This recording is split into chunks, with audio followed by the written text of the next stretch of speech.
Blessed day sa inyong lahat mga kapatid. Welcome muli sa ating social media Bosolite na Salmod. Salita ngayon po ay araw ng Miyerkules, May 14, 2025. Kapistahan po ngayon ni Saint Matthias, ang isa sa mga pumalit kay Judas Iscariote upang maging kompleto ang 12 mga alagad ng ating Panginoon.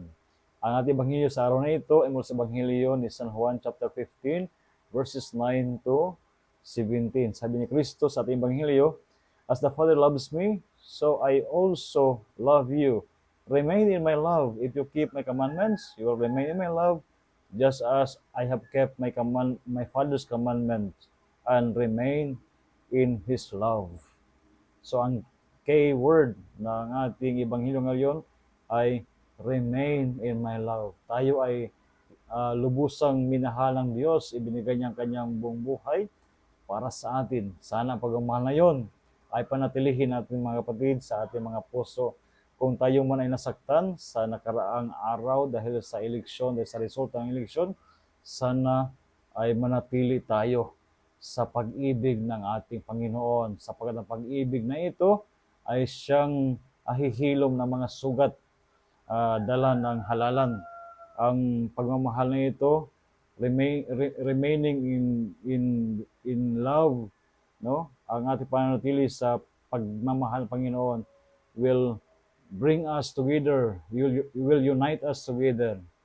Tayo ay papagkaisahin, hindi lamang para sa ating sarili, kundi para sa ikabubuti ng bawat isa, para sa ikabubuti ng ating inang bayan. So again, a blessed day sa inyong lahat, at may the Lord may continue to bless you kasama inyong mga hamsa buhay. And of course, rest assured of my prayers for each one of you. At nangasahan ko kayo na patuloy na makibahagi ng ating social media Bosolite na Salmod Salita sa magitan ng inyong pag-follow sa TikTok, sa ating YouTube, at sa ating Facebook page na Salmod Salita. At mas maganda rin na mag-comment rin kayo, no? Magbigay kayo ng inyong mga komento o kaya yung kanyang mga intentions if you would like to include your intentions sa aking mga araw-araw na misa at pagdarasal. So again, a blessed day yung lahat, at take care po kayo